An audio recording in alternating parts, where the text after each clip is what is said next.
All the places Sarah Ferguson may move to as phone stops ringing overnight. What's next for Sarah Ferguson? As a spokesperson shed some light on her future plans as she prepares to leave the Royal Lodge, we consider the most likely option for her new home after weeks of speculation about her next move.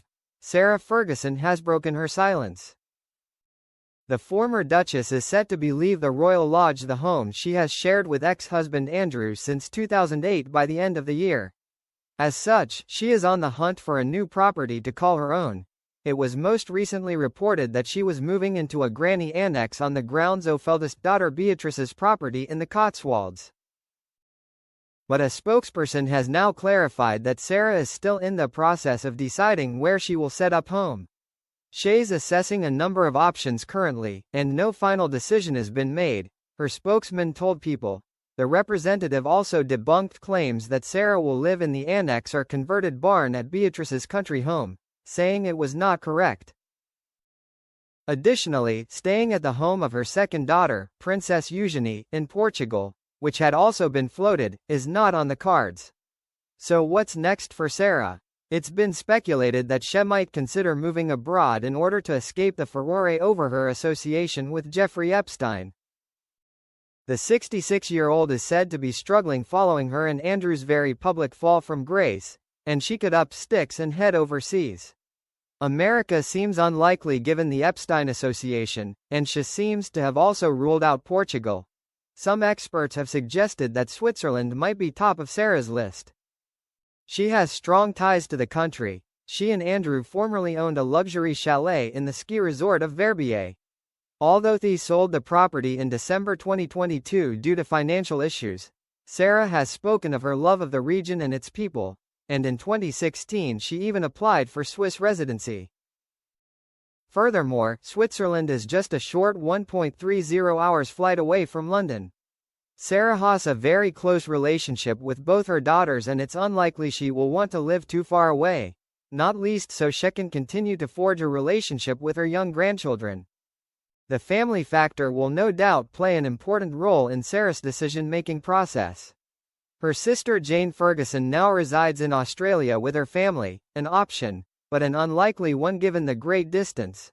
In recent weeks, Sarah has completely retreated from the public eye amid the ongoing furore over her connection to Jeffrey Epstein. Both she and Andrew are alleged to have lied about their friendship with the convicted pedophile, and the very public backlash has had a major impact on Sarah, according to insiders.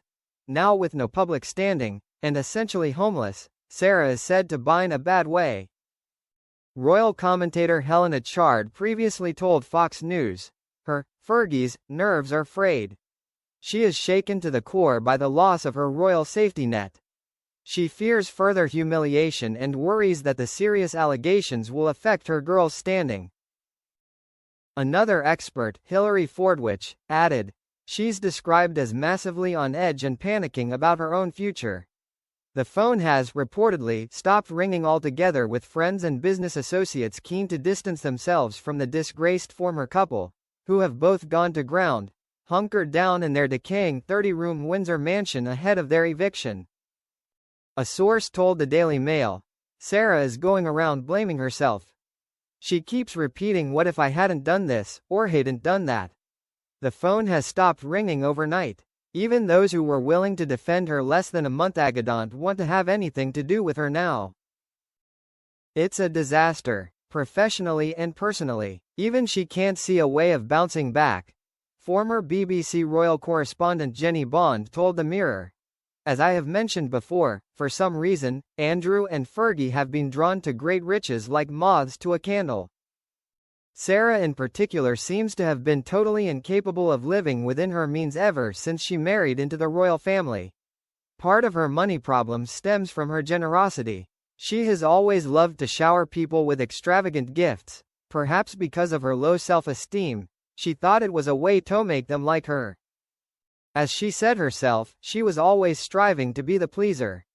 But both Andrew and Fergie seem to be trapped in a never-ending cycle of chasing wealth, no matter who their quarry is or what morals they hold.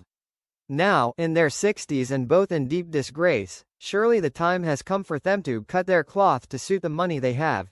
and To live a quiet life without causing further embarrassment to themselves and to the family at large.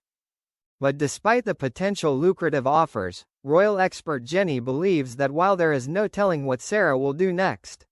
She added, she has written her side of the story before, and she has clawed her way back from the depths of humiliation and despair. This time, however, I cannot see a way back for her. Any friendship with a man as depraved as Epstein is repulsive. To continued that friendship after he was convicted of sex crimes is indefensible.